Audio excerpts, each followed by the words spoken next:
welcome to the session of Arihant Padhaku. I'm your maths mentor Zoha Khana.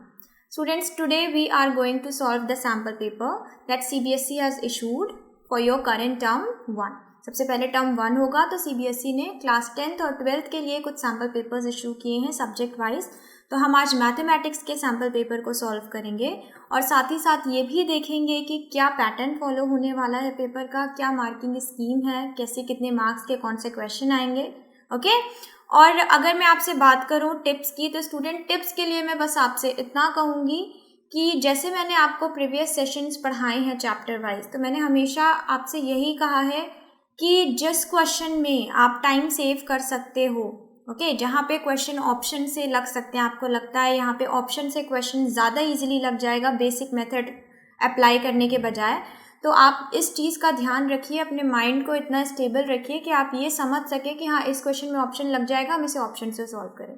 ठीक है, because इससे आपका time बचेगा और आप उन क्वेश्चंस पे ज़्यादा टाइम दे पाएंगे जो लेंदी होंगे, जिनके लिए बेसिक मेथड ही एक रास्ता होगा सॉल्व करने के लिए। ओके, अदरवाइज आपने प्लेंटी ऑफ पेपर्स सॉल्व करने ही करने हैं, बिकॉज आपको एक्यूरेसी और कैलकुलेशन का बहुत ध्यान रखना है। ठीक है, चलिए देख लेते हैं क्या है हमारा पैटर्न। So students, section A is of 16 marks. Okay, overall paper is divided into 3 section, section A, section B and C. Okay, so section A आपका कितने मार्क्स का है? 16 मार्क्स का है और सेक्शन ए कंसिस्ट करेगा 20 क्वेश्चंस को। That means in section A you will have 20 questions and out of those 20 only 16 you have to attempt. That is why the section A is of 16 marks. That means every question is of 1 mark. ठीक है, तो section A में हमारे 20 questions होंगे जिसमें से आपको सिर्फ 16 को अटेम्प्ट करना है और हर क्वेश्चन 1 नंबर का होगा। Same is for section B. Section B is also of 16 marks. ठीक है, सेक्शन बी में भी 20 क्वेश्चंस होंगे और उसमें भी आपको 16 ही अटेम्प्ट करने हैं। Okay, last is section C. Section C में आपकी 2 केस स्टडीज है। Now what is the case study? Video की हर लिंक में आपको केस स्टडी प्रोवाइड करी होगी। जिन बच्चों ने केस स्टडी को देखा हुआ है वो समझ गए होंगे कि मैं किस चीज के बारे में बात कर रही हूँ। सो सीबीएसई ने सेक्शन सी में आपके 2 केस स्टडीज रखी हुई हैं और हर केस स्टडी में 4 क्वेश्चंस हैं, 1 मार्क्स के। दैट मीन्स सेक्शन सी में आपके टोटल 8 क्वेश्चंस करने हैं आपको और वो होंगे 8 मार्क्स के। तो ओवरऑल मार्क्स कितना हो गया? 16 + 8 दैट इज ऑफ 40 मार्क्स। ठीक है, तो टर्म 1 आपके कितने मार्क्स का है? ऑल टोटल तो 50 मार्क्स का है, बट 40 मार्क्स आपके पेपर्स के हैं और 10 मार्क्स आपके असाइनमेंट के होंगे, इंटरनल जो असेसमेंट होंगे उसका होगा। ठीक है, सो आज हम स्टार्ट करेंगे, अभी सेक्शन ए को स्टार्ट करते हैं, देखते हैं इसमें किस टाइप के क्वेश्चंस हैं, क्या लेवल है क्वेश्चंस का। So the first question is on your screen. A box contains cards numbered 6 to 50. So this is from the chapter probability. A card is drawn at random from the box. The probability that the drawn card has a number which is a perfect square like 4, 9. So perfect square क्या होता है? जिनका हम square कर सकें या जिनका exactly square root एक होल नंबर निकलता, that are the perfect squares. तो आपको क्वेश्चन बोल रहा है कि 6 to 50 के बीच में कितने परफेक्ट स्क्वायर होते हैं। अगर हम एक कार्ड निकालें तो क्या पॉसिबिलिटी है कि उस कार्ड पे एक परफेक्ट स्क्वायर नंबर होगा। सो बिफोर सॉल्विंग हमें क्या करना पड़ेगा? सारे परफेक्ट स्क्वायर नंबर लिख लेते हैं। ठीक है, 4, 9, 3 का 9 हो जाता है, 4 का कितना हो जाएगा? 16, 5 का कितना हो गया? 25, 6 का हो गया 36, 7 का हो गया 49। नाउ इसके आगे हम मूव नहीं कर सकते बिकॉज आपका जो कार्ड है वो 6 to 50 के बीच का ही है। सो अगर 6 to 50 के बीच का है तो दैट मीन्स 4 भी नहीं हो सकता। सो कार्ड में परफेक्ट स्क्वायर वाले कितने नंबर्स अवेलेबल हैं आपके पास, कितने इवेंट्स अवेलेबल हैं in terms of probability? What we say to find the probability, what we have to do, the formula is number of favorable outcomes upon total number of outcomes. Okay, so the favorable outcomes are how much? 5 favorable outcomes are there, and if we talk about the total number of favorable outcomes, so 6 to 50 cards हैं, कितने total cards हो गए? ठीक है, तो इसके लिए आप क्या करें? 50 - 6 कर दें। 50 - 6 दैट मीन्स कितना आंसर आ गया आपके पास? आपके पास आंसर आ गया 44. Now 44 is not the final answer. Why not the final answer? Because ऐसे क्वेश्चन में हमेशा याद रखिए, जब आप किसी के बीच की 2 नंबर के बीच की वैल्यूज निकालते हैं, ठीक है, सो ये इनके बीच की वैल्यू है। दैट मीन्स आपने ना कार्ड 60 को इंक्लूड किया है ना कार्ड नंबर 50 को इंक्लूड किया, आपने बस उसके बीच की वैल्यू निकाली है। और क्वेश्चन क्या कह रहा है? क्वेश्चन कह रहा है कि कार्ड 6 से लेकर 50 तक हैं। दैट मीन्स इन दोनों में से कोई एक कार्ड हमें क्या करना है, इंक्लूड करना पड़ेगा, बिकॉज हमने इनके बीच की वैल्यू निकाली। जब हमने बीच की वैल्यू निकाली है तो हमने किसी एक को ही इंक्लूड किया है। अगर आप ऐसे नहीं समझते स्टूडेंट, तो एक बार आप अपनी फिंगर्स पे काउंट करके देखिए कि अगर 6 to 50 हम निकालते हैं, 6 भी इंक्लूड करेंगे। जब आप स्टार्ट करोगे तो क्या करोगे, 6 से स्टार्ट करोगे ना, 6 छोड़ तो दोगे नहीं। 6 से जब आप 50 तक काउंट करोगे तो इसका मतलब है अगर आप ऐसे काउंट करोगे तो आपका 45 आंसर आएगा जब आप अपने फिंगर्स पे काउंट करोगे। बट जब आप माइनस करते हो तो आपने क्या किया, माइनस करने में या तो हमने 6 को छोड़ दिया है या तो हमने 50 को छोड़ दिया है। ठीक है, तो जो भी आपका फाइनल आंसर आएगा उसमें आपको हमेशा 1 ऐड करना पड़ेगा to get the required answer. Okay, so इस तरीके के क्वेश्चन में हमेशा याद रखिए, क्योंकि बच्चे क्या करते हैं, बच्चे यहीं तक करते हैं, 1 प्लस नहीं करते और उनका आंसर फिर गलत हो जाता है। सो ये आपका एक पैटर्न है, ठीक है, इसको फॉलो करना है कि जब भी आप किन्हीं दो चीज़ के बीच का नंबर निकाल रहे हो तो उसमें लास्ट में +1 ज़रूर करें।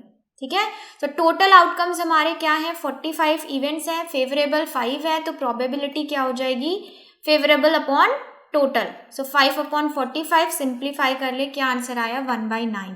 Let's check whether it is available in the option or not. So first is this, second is this, third is this, and fourth is this. Okay, so last option, option number D is the right one. Next question. In a circle of diameter 42 centimeter, if an arc subtends an angle of 60 degree at the center where pi is equals to 22/7, then the length of the arc.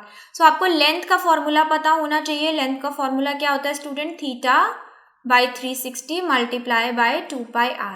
Okay, अब arc subtend कर रहा है 60 degree. भाई arc पहले figure बना लेते हैं। मान लीजिए ये सर्कल है, ये आर्क है, ये क्या कर रहा है 60 डिग्री। अगर 60 डिग्री का एंगल सबटेंड कर रहा है तो ये क्या बन गया, एक तरीके से आपका सेगमेंट बन गया ना, आर्क सेगमेंट बनाता है।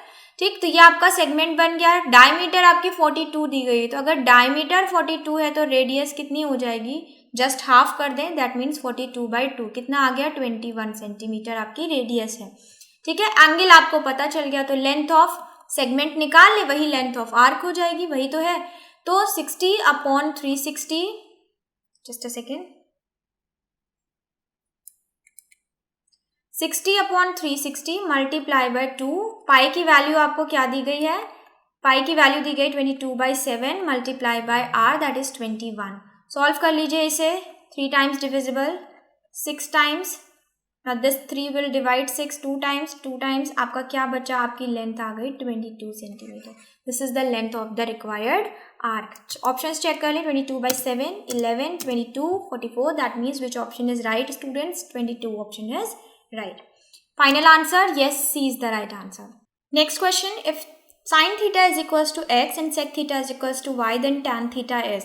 So students, जब मैंने आपको इंट्रोडक्शन टू ट्रिग्नोमेट्री में मल्टीपल चॉइस क्वेश्चन सॉल्व करवाए थे, वहाँ मैंने बताया था कि एक फॉर्मूला याद कर लीजिए tan के लिए कि tan थीटा होता है sin theta upon cos theta. Okay, ना अगर हम यहाँ से देखें तो sin थीटा हम इसको ऐसे भी लिख सकते हैं 1/cos थीटा।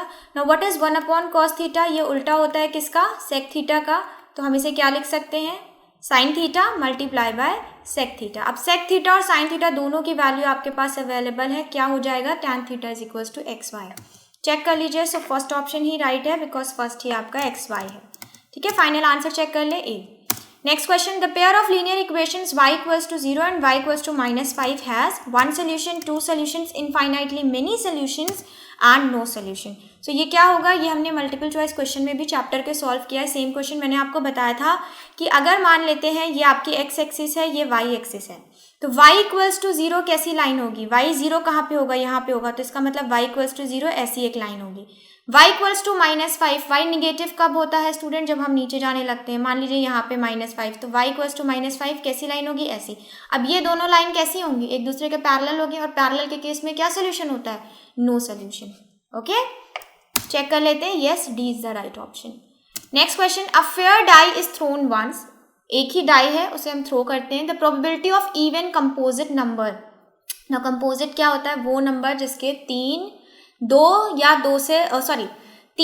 3 से ज़्यादा फैक्टर्स होते हैं। ठीक है, ऐसे नंबर्स को हम कंपोजिट कहते हैं। स्मॉलेस्ट कंपोजिट नंबर हमारा क्या होता है, 4 होता है, बिकॉज 4 के फैक्टर 3 होते हैं। अगर 2 कर देंगे तो फिर वो कंपोजिट नहीं हुआ। तो कंपोजिट नंबर वो होते हैं जिनके फैक्टर 3 या 3 से ज़्यादा हो। तो स्मॉलेस्ट कंपोजिट नंबर 4।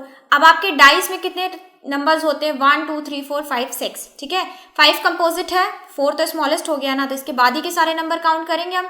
5 कंपोजिट है, नहीं, उसके 2 ही फैक्टर होते हैं। 6 कंपोजिट है, यस 6 कंपोजिट है। तो कितने 2 इवेंट्स बन रहे हैं कंपोजिट होने के, 2 इवेंट्स बन रहे हैं। ऑल टोटल कितने इवेंट्स होते हैं डाइस में, 6 होते हैं। तो क्या हो गया 1/3।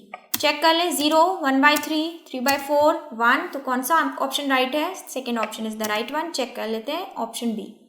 Next question, 8 chairs and 5 tables cost rupees 10,500 while 5 chairs 3 tables cost rupees 6,450.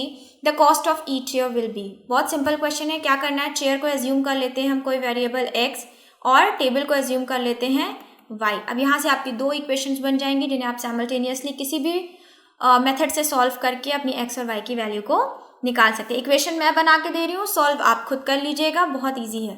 So 8x plus 5y is equals to 10,500, ये आपकी फर्स्ट इक्वेशन हो गई। Second equation 5x plus 3y is equals to 6,450, this is the second equation. Now either by elimination और by substitution you can solve these 2 equation simultaneously and get the answer required for x and y। Options देख लीजिए, option में आपके पास है आपका, अच्छा ठीक है, आपको सिर्फ चेयर के पैसे निकालने हैं, तो चेयर के लिए आपको सिर्फ x का आंसर देना है, ठीक।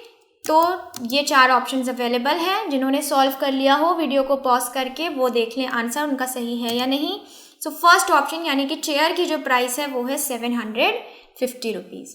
Okay, next question, if cos theta plus cos square theta is equals to 1, find the value of sine square theta plus sine to the power 4 theta. ठीक है, आपको क्या करना है, यहाँ से आपको वैल्यू निकालनी है। तो क्या गिवन है ये क्वेश्चन, इसका similar question in terms of sine हम लोगों ने एक्सरसाइज में सॉल्व किया है। ठीक है, फिर से करते हैं। cos थीटा क्या हो जाएगा, अगर हम cos स्क्वायर थीटा को इस साइड ले आते हैं तो ये हो जाएगा आपका इस तरह। अब आपको आइडेंटिटी याद होनी चाहिए कि 1 minus cos square theta is equals to sine square theta. ठीक है, तो cos थीटा की आपको क्या वैल्यू मिल गई स्टूडेंट, साइन स्क्वायर थीटा मिल गई। अब आपके पास यहाँ पे क्या दिया था, cos theta plus cos square theta equals to 1, तो cos की वैल्यू हम नहीं पुट कर सकते, बिल्कुल पुट कर सकते हैं, पुट करिए। sin स्क्वायर थीटा हो जाएगा, यहाँ पे sin स्क्वायर थीटा का होल स्क्वायर हो जाएगा इक्वल्स टू 1। ठीक, इसको ओपन कर लेंगे, क्या मिलेगा, sin square theta plus power के ऊपर पावर मल्टीप्लाई हो जाती है इज इक्वल्स टू 1। तो क्या वैल्यू आ गई आपकी इस आंसर की, 1 वैल्यू आ गई। चेक करें option, -1 0 1 2, so which option is right, C is the right one, final answer, C is the final answer. Okay, next question, the decimal representation of 23 by 2 to the power, let me write down like this, 2 की power 3 5 to the power 2. Okay, options है terminating होगा, non terminating and repeating, और non terminating and non repeating.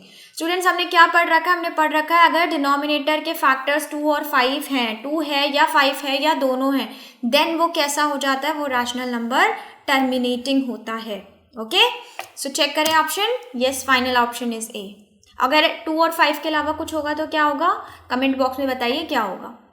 Next question, LCM of 2 to the power 3 multiply 3 to the power 2 and 2 to the power 2 multiply 3 to the power 3। अब LCM में कौन सी powers लेनी होती हैं, ठीक है, आपको याद होना चाहिए। LCM में क्या लेना होता है, LCM में हमें हाईएस्ट पावर्स लेनी होती हैं। तो हाईएस्ट पावर अगर हमने ली तो 2 to the power 3 हो गया, और 3 की कौन सी हाईएस्ट पावर है, 3 to the power 3, यही हो जाएगा इसका LCM। ठीक है, चेक कर लें। सो 2 to the power 3 3 to the power 3 2 to the power 3 3 to the power 3 and the last one, so which option is right student, C is the right। यहाँ पे फाइनल आंसर निकालने की जरूरत नहीं है, बिकॉज आपको यहाँ पे पावर के टर्म्स में ही दिया हुआ है। चेक कर ले final answer, yes C is the final answer। LCM में हम क्या करते हैं, हाईएस्ट पावर लेते हैं, HCF में क्या करते हैं, लोवेस्ट पावर लेते हैं। Okay, next question, the HCF of 2 numbers is 18 and their product is 12960, find their LCM। ठीक है, अब इसके लिए तो आपको फॉर्मूला एक पता ही है कि HCF एंड LCM का प्रोडक्ट नंबर्स के प्रोडक्ट के बराबर होता है। तो नंबर का प्रोडक्ट तो आपको गिवन है क्या, 12960। HCF गिवन है क्या, 18। तो यहाँ से क्या हम LCM निकाल सकते हैं, बिल्कुल निकाल सकते हैं, डिवाइड कर लीजिए। ठीक है, डिवाइड करके क्या आंसर आएगा वो आप कमेंट बॉक्स में खुद बताइए। ठीक है, ये आप डिविजन कर लीजिएगा, डिविजन नहीं करेंगे। ऑप्शंस देख लीजिए, 420 600 720 800। जिन्होंने डिवाइड कर लिया है वो ऑप्शन आंसर चेक कर लें। Right answer is C 720। That means जब आप इसको डिवाइड करोगे तो आंसर आने वाला है 720। Okay, next question, question number 11, figure is given to you, which of the following is true. So figure में आप क्या देख रहे हैं, ट्राइंगल है और डायमेंशन कुछ दी गई है, ठीक है, और ये बताया गया है कि डी बी सी के पैरेलल है, that means this side is parallel to this side. अब ऑप्शंस देख लें कौन सा ट्रू है। x is equals to a plus B upon A Y, ये आपका second option, third option, fourth option, ठीक है। अब ये कैसा क्वेश्चन है, ऐसा क्वेश्चन हमने सिमिलैरिटी में पढ़ रखा है, ठीक है। सो हम यहाँ पे एक बार क्या करते हैं, यहाँ पे हम अपनी बेसिक प्रोपोर्शनैलिटी थ्योरम को लगा के देखते हैं, ठीक। क्या कह रही है बेसिक प्रोपोर्शनैलिटी थ्योरम, उसके हिसाब से अगर आपने रेशियो लिया है x का, तो आपको करस्पॉन्डिंग साइड का ही रेशियो लेना हो, करस्पॉन्डिंग साइड क्या हो जाएगी y। Similarly basic proportionality theorem, अगर हम इस साइड को ले रहे हैं तो दूसरे ट्रायंगल की भी हमें इसी साइड को लेना पड़ेगा, तो दूसरे ट्रायंगल की क्या हो जाएगी a, ठीक है। देखिए आपने छोटा पहले इस ट्रायंगल को लिया हुआ है तो यहाँ से a लिया, x लिया तो x लिखा, बड़े ट्रायंगल का आपने क्या लिया हुआ है, ये बड़ा ट्रायंगल हो गया आपका, इसका हमने y लिया हुआ है, ठीक। सिमिलरली जब हमने छोटे ट्रायंगल की इस साइड को लिया तो वो a है, और इसी बड़े ट्रायंगल में हमें इस साइड को लेना पड़ेगा क्योंकि करस्पॉन्डिंग साइड लेनी होती, तो बड़े ट्रायंगल की पूरी साइड क्या हो जाएगी, आपको a में b को प्लस करना पड़ेगा। ऐसा कोई ऑप्शन अवेलेबल है, ऐसा ये वाला तो बिल्कुल अवेलेबल नहीं है, बाकी के लिए हमें थोड़ा सा सॉल्व करना पड़ेगा, तो सॉल्व कर लेते हैं। क्या है, ए वाई उधर भेज दिया, a प्लस बी, ओके, ऐसा कुछ अवेलेबल है, ये सी वाला ऑप्शन आपका ऐसा अवेलेबल है। तो ये क्वेश्चन आपका किस पे बेस्ड था, ये आपकी सिमिलैरिटी पे बेस्ड था। आपको पता है अच्छी तरीके से बेसिक प्रोपोर्शनैलिटी हम कब लगा सकते हैं, जब हमारे दो ट्रायंगल सिमिलर हों, बट सिंस हम एमसीक्यू सॉल्व कर रहे हैं तो हमें सिमिलैरिटी प्रूव करने की ज़रूरत नहीं है। अदरवाइज कैसे प्रूव करते, अदरवाइज ऐसे प्रूव करते कि भाई ये दो लाइन सिमिलर है, let me change the colour of pen.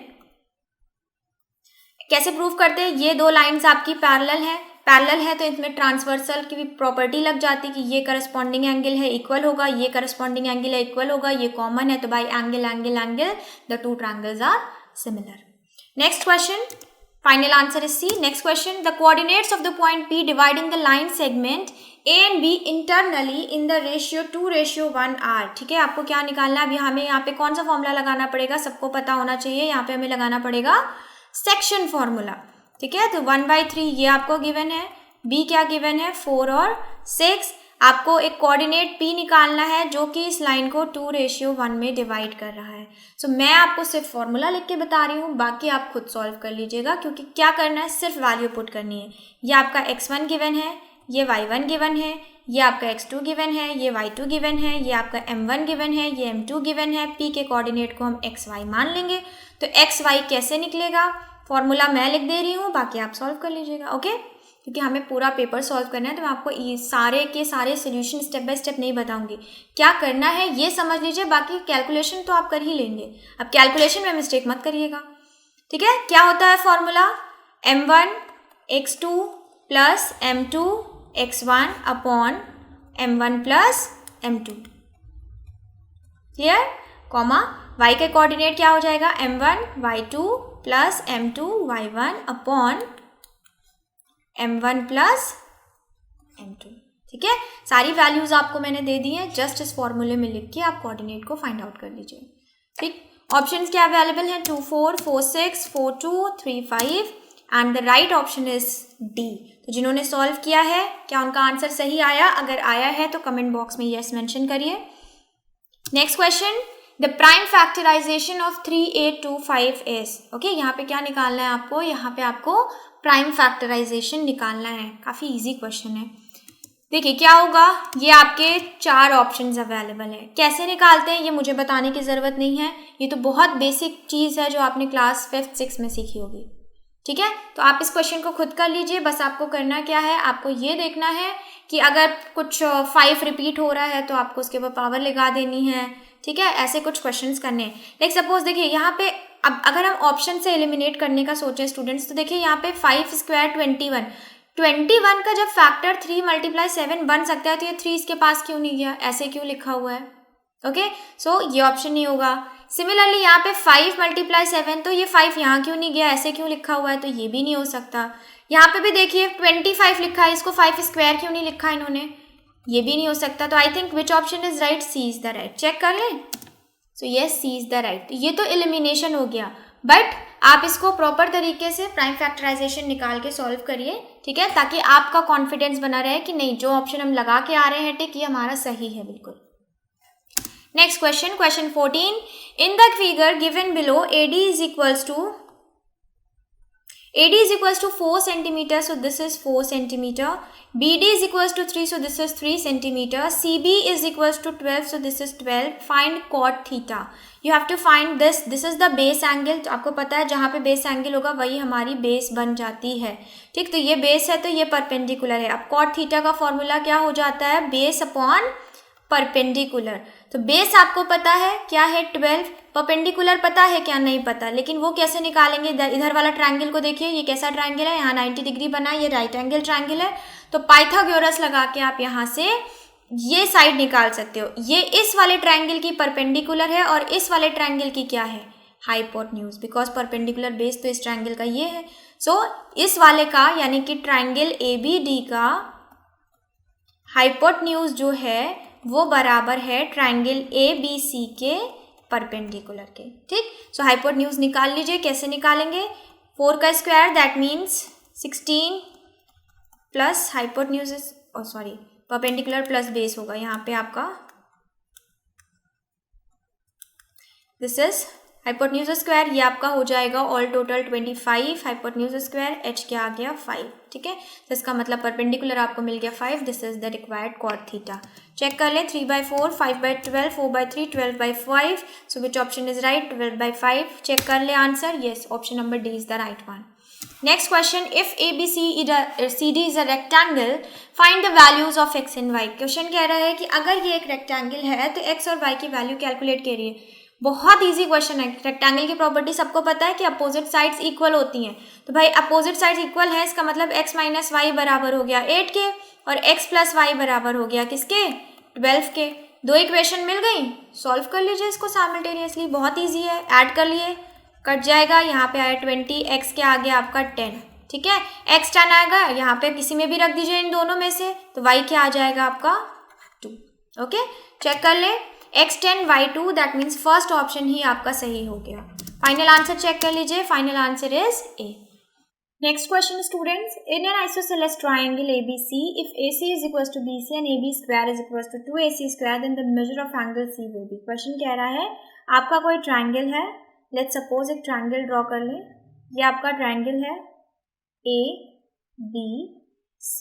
Question क्या कह रहा है? AC जो है वो BC के बराबर. These two sides are equal.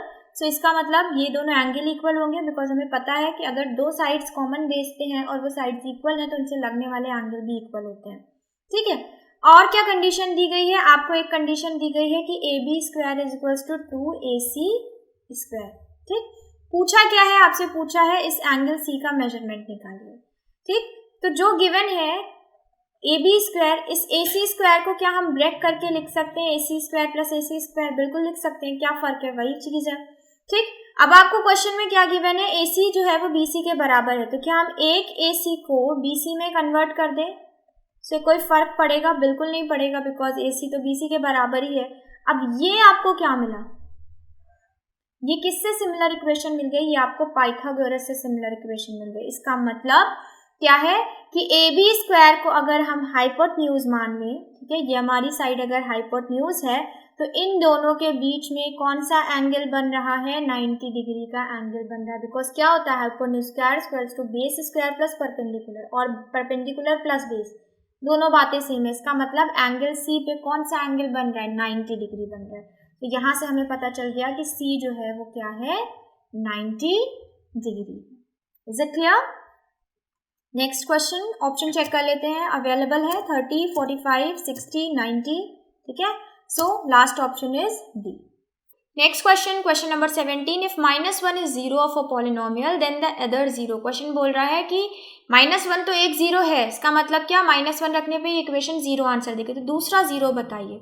Options देख लेते हैं. ऑप्शन है -8, -7, 1, 8. सो स्टूडेंट्स, दो तरीके हैं सॉल्व करने के. एक तो ये तरीका है कि आप सारे ऑप्शन को एक एक बार रखें और चेक करें किस पे 0 आ रहा है, वो अदर 0 हो जाएगा. दूसरा तरीका क्या है स्टूडेंट? दूसरा तरीका ये है कि आप इसको सॉल्व करें, इस क्वाड्रेटिक इक्वेशन को सॉल्व करें, इसके दो फैक्टर बनाएं, वहां से भी आपको जीरोस मिल जाएंगे. ओके, सो हम ऑप्शन से लेके चलते हैं. अगर हमने यहाँ पे रखा तो ये आपका क्या हो जाएगा? अगर हम x को 8 मान ले तो ये हो जाएगा आपका 64. यहाँ पे आपके रखने से क्या हो जाएगा? 56 -8. कभी 0 आंसर नहीं आएगा। -7 रख के देख लें क्या हो जाएगा, 49 + 49 -8, ये भी 0 नहीं होगा। 1 रख के देख लीजिए, 1 -7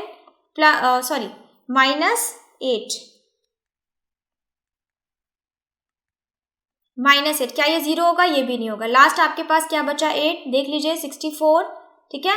-8 7 -56 -8 ये होगा, यस ये आपका किसके बराबर होगा, 0। So which option is right, option number D is the other 0 of the required given polynomial. Final answer check कर लीजिए, yes D is the final.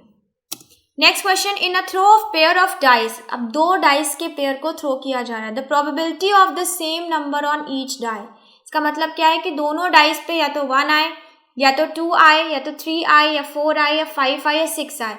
तो सबसे पहले आपको पता है कि अगर हम 2 डाइस को थ्रो करते हैं तो हमारे पास कितने पॉसिबल इवेंट्स बनते हैं। अब एक डाइस पे कितना बन रहा है, 1 डाइस पे 6 इवेंट्स बन रहे हैं, दूसरे डाइस पे कितने बनेंगे, उस पर भी 6, तो टोटल इवेंट्स कितने हो गए, 6 × 6 यानी कि 36 टोटल इवेंट्स बने। अब इसमें से सेम नंबर दोनों पे आने की पॉसिबिलिटी क्या है, सिर्फ 6 ही तो पॉसिबिलिटी है। या तो 1 1 बन जाएगा, या तो 2 2 बन जाएगा, या 3 3 बन जाएगा, या 4 4 बन जाएगा, ठीक है, या 5 5 बनेगा, या 6 6 बनेगा। तो टोटल पॉसिबल इवेंट्स कितने हैं, 6, और फेवरेबल इवेंट्स कितने हैं, 6, और पॉसिबल इवेंट्स है 36। तो प्रोबेबिलिटी क्या हो जाएगी, 6/36, यानी कि फाइनल आंसर क्या आया, 1/6। चेक कर लें। सो फर्स्ट ऑप्शन ही स्टूडेंट्स आपका क्या हो गया, सही हो गया। फाइनल आंसर देख लीजिए, फाइनल आंसर है option number A. Next question 19, the mid point of 3p 4 and -2 2q is 2 6। अब मिड पॉइंट का फॉर्मूला तो आपको पता ही था, क्या मिड पॉइंट के फॉर्मूले के लिए x का कोऑर्डिनेट कैसे निकालते थे, x1 + x2/2, और y के लिए कैसे निकालते थे, y1 + y2/2। तो यहाँ पे आपको x1 y1 दिया है, x2 y2 दिया है, x और y दिया है, सारी वैल्यूज उठा के पुट कर दीजिए, आ जाएगा आपका। सो x दिया है 2, x1 है आपका 3p प्लस, और ये हो जाएगा -2/2। सिमिलरली y क्या दिया है 6, y1 क्या दिया है 4, y2 क्या दिया है 2q/2। यहाँ से निकाल लेते हैं, ये हो जाएगा आपका 6 = 3p, p आ गया 2। सिमिलरली यहाँ से निकाल लेते हैं 8 = 2q, यस, तो q आ जाएगा आपके पास 4। चेक कर लीजिए option. Find the value of p + q पूछ रहा है, तो p + q कितना हो जाएगा स्टूडेंट्स, p + q हो जाएगा 6, 5 6 7 8। So which option is right, option number B is right. Final answer is B. Next question, ये सेक्शन ए का लास्ट क्वेश्चन है। 20 क्वेश्चंस थे जिसमें से आपको 16 करने थे, और सिर्फ 16 में मैं तो आपको सारे ही सॉल्व कराऊंगी, बट आपको एग्जाम में ओनली 16 करने हैं, ठीक है। लास्ट क्या क्वेश्चन है, the decimal expansion of 147/120 will terminate after how many places of decimal. Question कह रहा है बताइए कि कितने डेसिमल प्लेसेस बाद टर्मिनेट होगा। अब आपको इसको एक्चुअल में डिवाइड करने की ज़रूरत नहीं है, एक और भी तो तरीका है, क्या कर लें हम, डिनोमिनेटर के फैक्टर निकाल लें, यानी कि 120 के, ठीक है, प्राइम फैक्टर्स। क्या हो जाएगा, 60 30 15 3 and 5, ओके। ये आपके क्या हो गए, ये आपके ये आपके फैक्टर्स हो गए किसके, 120 के। अब आप यहाँ पे देख रहे हो कि जो डिनोमिनेटर में फैक्टर आ रहा है वो आ रहा है 2^3 3 और 5, और क्वेश्चन बोल रहा है कि टर्मिनेट। अगर यहाँ पे 5 और 2 के अलावा कोई और फैक्टर आ गया है तो इसका मतलब ये टर्मिनेट नहीं हो सकता, लेकिन क्वेश्चन कह रहा है टर्मिनेट होगा।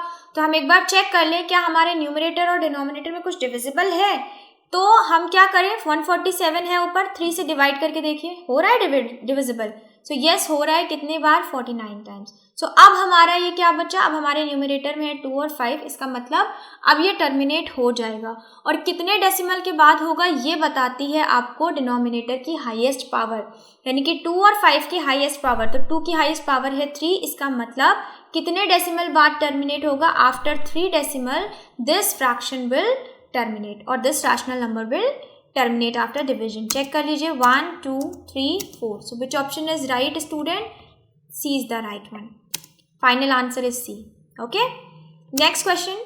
Now next is not the question. Section B आ गया आपका। Section B मैंने बताया शुरू में ही कितने मार्क्स का होगा, 16 मार्क्स का। इसमें भी आपके 20 क्वेश्चंस हैं, 1 मार्क्स के ईच क्वेश्चन है और आपको सिर्फ कितने अटेम्प्ट करने हैं, 16 अटेम्प्ट करने हैं। स्टूडेंट अभी आपने सेक्शन ए देखा, आपने क्वेश्चन के लेवल देखे, क्वेश्चन में ऐसा कोई क्वेश्चन नहीं था जो मैं ये कहूँ जो मैंने आपको नहीं पढ़ाया है। हर पैटर्न के क्वेश्चन में ऑलरेडी आपको पर्टिकुलर चैप्टर के जब हमने मल्टीपल चॉइस क्वेश्चन डिस्कस किए हैं, सारे क्वेश्चंस मैंने आपको उसमें करवाए हैं, ठीक है। तो पेपर पैटर्न बिल्कुल लगभग क्वेश्चन का पैटर्न वैसे ही है जैसे मैं आपको पढ़ाते आ रही हूँ। तो ज़्यादा से ज़्यादा वीडियोस को सारी, अगर आप लोगों ने कुछ वीडियोस नहीं देखी तो सारे चैप्टर के वीडियोस को देखिए, क्वेश्चंस को सॉल्व करिए, जो केस स्टडीज़ दी हैं उन्हें सॉल्व करिए। अगर आपने उन्हें सॉल्व कर लिया तो आई डोंट थिंक ऐसा कोई भी कॉन्सेप्ट आपसे छूट जाएगा जो आपके एग्जाम में आपको लगे कि ये क्वेश्चन मुझे नहीं आता। ओके, ऐसा नहीं होगा, आपको सारे क्वेश्चन आते होंगे। अभी तक मैंने जितने भी 20 क्वेश्चन कराए सेक्शन ए में, मैंने उन लेवल्स के सारे क्वेश्चन आपको करवाए हुए हैं ऑलरेडी। अब चलिए देख लेते हैं सेक्शन बी में कैसे क्वेश्चन है। First question, the perimeter of a semi circular protractor whose radius is r is pi plus 2r, pi plus r, pi r plus 2r। अब आपसे पूछ रहा है पेरीमीटर सेमी सर्किल का, तो भाई सेमी सर्किल ये होता है, सेमी सर्किल मतलब आधा ऑफ फुल सर्किल। तो भाई फुल सर्किल का क्या होता है, सरकमफ्रेंस 2 पाई आर, तो हाफ सर्किल का क्या हो जाएगा, पाई आर हो जाएगा। लेकिन पेरीमीटर का मतलब होता है सारी बाउंड्री, तो बाउंड्री तो ये भी है फिर, तो ये क्या होता है, ये डायमीटर होता है। डायमीटर किसके बराबर होता है, रेडियस के बराबर। तो टोटल पेरीमीटर के लिए आप क्या करोगे, ऐड कर दोगे, यानी कि pi r plus 2r। Which option is right, D is the right one. Next question student, if probability of an event denotes the probability of an event, then मतलब पीई जो है वो आपका ये डिनोट करता है, किसी प्रोबेबिलिटी डिनोट करता है इवेंट की। तो ऑप्शंस में दिया है फर्स्ट ये, सेकेंड ये, थर्ड ये एंड फोर्थ ये, ठीक। अब ये क्वेश्चन हमने अपने मल्टीपल चॉइस क्वेश्चन जब प्रोबेबिलिटी चैप्टर पढ़ा था तब भी किया था, और मैंने बताया था किसी भी इवेंट की प्रोबेबिलिटी या तो 0 होगी या 0 से बड़ी होगी, और 0 या 0 से बड़ी हो सकती है, लेकिन कहाँ तक जाएगी, या 1, मैक्सिमम 1 तक जा सकती है। प्रोबेबिलिटी कभी भी 1 से बड़ी नहीं हो सकती। मैंने आपको बताया था कि प्रोबेबिलिटी कभी भी ग्रेटर दैन 1 नहीं हो सकती, ठीक है। इसको क्या होना है, इसको हमेशा 1 से बराबर होना है या 1 से छोटा होना है, और 0 के बराबर या 0 से बड़ा होना है। So which option is right, option number C is the right one. हमेशा याद रखिए कभी भी प्रोबेबिलिटी 1 से बड़ी नहीं हो सकती, 0 से छोटी नहीं हो सकती, ठीक है, नेगेटिव नहीं हो सकती। Next question number 23, in triangle ABC angle B is equals to 90 degree and BD is perpendicular to AC। Student सबसे पहले हम ट्राइंगल बना लें। एक ट्राइंगल है हमारा जिसमें B पे 90 डिग्री है, तो ये है आपका A, B और C, और BD एक परपेंडिकुलर है, ठीक है, ये हो गया आपका perpendicular. Now if AC is equals to AC आपको कम्प्लीटली 9 सेंटीमीटर दी गई है और AD आपको दी गई है 3 centimetre, then BD is equals to, अच्छा अगर ये आपकी यहाँ तक 9 है, ये पूरी 3 है और ये पूरी 9 है, तो ये कितना हो गया आपके पास 6 सेंटीमीटर हो गया। आपको किसकी लेंथ निकालनी है, ये वाली साइड की लेंथ निकालनी है, ठीक है। अब अगर हम इस क्वेश्चन में देखें तो एंगल A जो होता है वो एंगल C के बराबर होता है, ठीक। ये उन बच्चों को समझ में आ जाएगा जिन्होंने मुझसे सिमिलैरिटी ट्रायंगल को पढ़ रखा है, उन्हें पता है कि मैं कैसे कह रही हूँ एंगल A और एंगल C बराबर है। अब एंगल A और C बराबर है तो ये आपके क्या हो गए, ये आपके बेस हो गए, ठीक है। अब आ जाते हैं हम सिमिलैरिटी पे, सिमिलर हो जाएंगे ये दोनों ट्रायंगल, क्योंकि ये सिमिलैरिटी प्रूफ भी कर सकते हैं आप, बट यहाँ प्रूफ की रिक्वायरमेंट नहीं है। प्लस सिमिलैरिटी ऑफ ट्रायंगल में आपने पढ़ भी रखा है कि 2 राइट एंगल ट्रायंगल्स आपस में सिमिलर होते हैं, ओके। सो अगर हम इसमें सिमिलैरिटी लगाते हैं, ठीक है, तो सिमिलैरिटी लगाने के बाद अब आप इसमें बेसिक प्रोपोर्शनैलिटी थ्योरम लगा सकते हो। बेसिक प्रोपोर्शनैलिटी थ्योरम क्या कहती है, AD, अगर हमने इस ट्राइंगल का AD लिया हुआ है तो हमें इस ट्राइंगल का क्या लेना है, BD लेना है। देन अगर हमने इस ट्राइंगल का परपेंडिकुलर लिया हुआ है यानी कि BD, तो हमें इस ट्राइंगल का क्या लेना है, परपेंडिकुलर, विच इज DC, ठीक है। अब आप वैल्यूज रख दीजिए, वैल्यूज रख दिया तो हमने क्या, ये आया आपका AD इज गिवन 3, BD आपको नहीं पता है, यहाँ पे BD, DC is given 6। Now what happen, BD square, ये आपका स्क्वायर हो जाएगा, दिस इज 6 × 3 18। यहाँ से आपका क्या हो गया, BD is equals to square root of 18, ठीक है। अब स्क्वायर रूट से बाहर निकाल लें तो ये आपका आंसर आएगा 3√2। चेक कर लें क्या ये ऑप्शन अवेलेबल है कि नहीं। So which option is right, so option number B is the right, 3/√2. Check कर ले final answer. So final answer is B. Okay, next question, question 24. The pair of linear equations do not have a solution. ठीक है, question कह रहा है कि इनका कोई भी सोल्यूशन. ऐसा कब होता है स्टूडेंट? ऐसा तब होता है जब लाइंस आपकी क्या हो, लाइंस आपकी पैरेलल हो. और पैरेलल की कंडीशन आपके पास क्या गिवन है? पैरेलल की कंडीशन ये होती है कि जो कोफिशिएंट्स ऑफ x का रेशियो और कोफिशिएंट ऑफ y का रेशियो क्या होता है? इक्वल होता है. सो बस वही रख दें. क्या पता है हमें? a1/a2 is equal to b1/b2. ये पैरेलल की कंडीशन है. a1 क्या है आपका? x का कोफिशिएंट यानी 3, a2 क्या है यहाँ पे दूसरे वाले x का कोफिशिएंट, b1 क्या है? y का कोफिशिएंट 5, b2 क्या है यहाँ पे आपका? k का कोफिशिएंट. ओके, सॉरी y का कोफिशिएंट. सो अब आप इसको क्रॉस मल्टीप्लाई कर लें. क्या हो जाएगा? 30 इज इक्वल टू 3k. तो k यहाँ से आ गया आपका, क्या आया? 10. ओके, चेक कर लीजिए. 5, 10. So which option is right? Option number B is the right one. Let's check the final answer. Final answer is B. Next question, question number 25. If the circumference of a circle increases from 2 pi to 4 pi, then its area is dash of original area. ठीक है, question कह रहा है कि circumference increase होके 2 पाई से. तो पहले हम मान लेते हैं, मान लीजिए पहला सर्कमफ्रेंस था 1 जिसका था आंसर आया 2 पाई. दूसरा सर्कमफ्रेंस है C2 जिसका आंसर आया 4 पाई. ओके, सो अगर पहला सर्कमफ्रेंस C1 था तो इसकी रेडियस क्या थी तब? तो आप फॉर्मूले से, सर्कमफ्रेंस के फॉर्मूले से इक्वेट कर दीजिए. इसका मतलब यहाँ पे रेडियस थी 1. सो जब C2 हो गया तब आपकी रेडियस क्या हो गई उसी सर्किल की? फिर इक्वेट करके निकाल लें. सो ये हो गया आपका 2, तो तब रेडियस हो गई 2. ठीक है, अब अगर ये पहले वाले का था तो पहले वाले का एरिया निकाल लीजिए. क्या होता है? पाई आर स्क्वायर, पाई 1 का स्क्वायर, ये हो जाएगा पाई.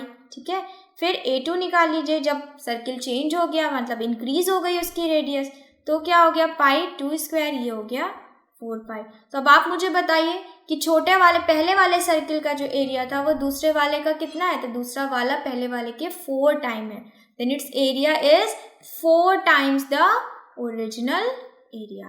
ऑप्शंस चेक कर ले. Half, double, 3 times, 4 times. So which option is right? Option number D is right. Final answer is D. Next question, given that sin theta is equals to a by b, then tan theta is equal to. Question कह रहा है आपको पता है कि sin theta a by b है तो tan theta क्या हो जाएगा? ऑप्शंस में देख लीजिए. इस तरीके का क्वेश्चन हम लोगों ने किया हुआ है ऑलरेडी.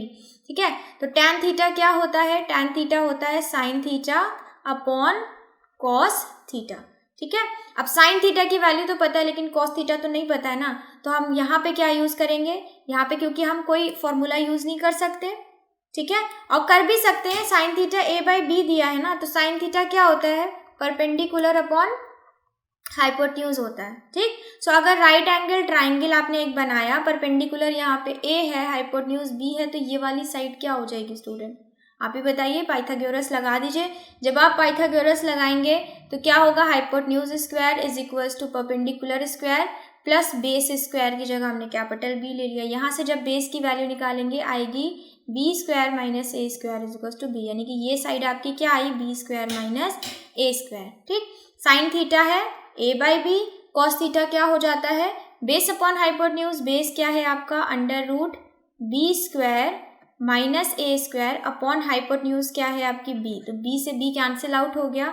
tan थीटा आपको क्या मिल गया? tan थीटा मिल गया a upon under root B square minus A square.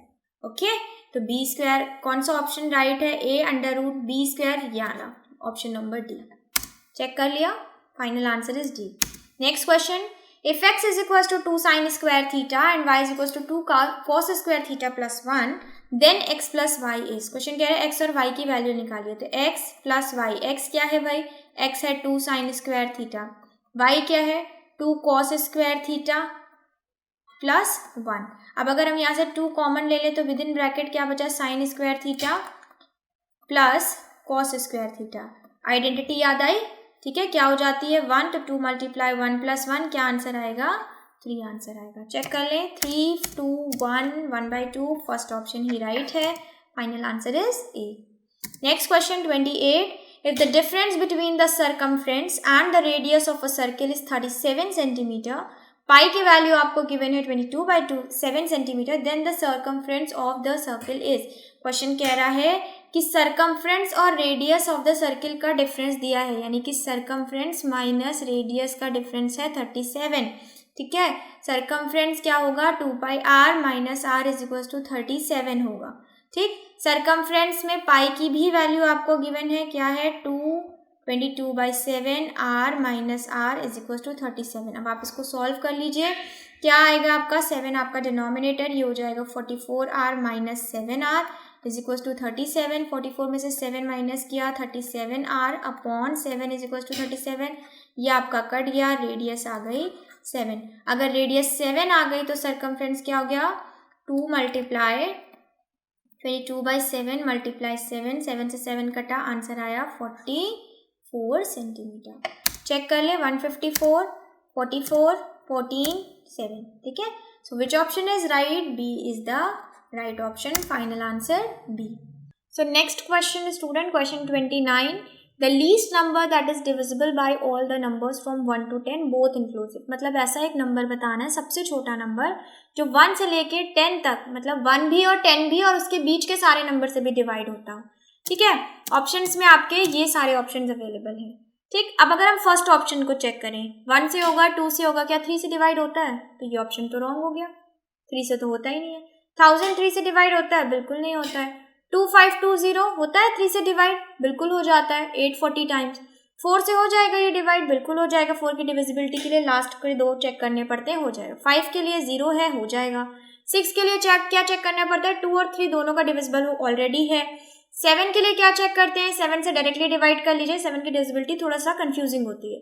ठीक, हो जाएगा 360 टाइम्स। ओके, 8 से डिवाइड करके देखें, ठीक है, 8 से डिवाइड करके देखिए, हो जाएगा। 9 से डिवाइड करके देखें, बिल्कुल हो जाएगा। 5 + 2 + 7 7 + 2 9, 9/9 डिविजिबल है।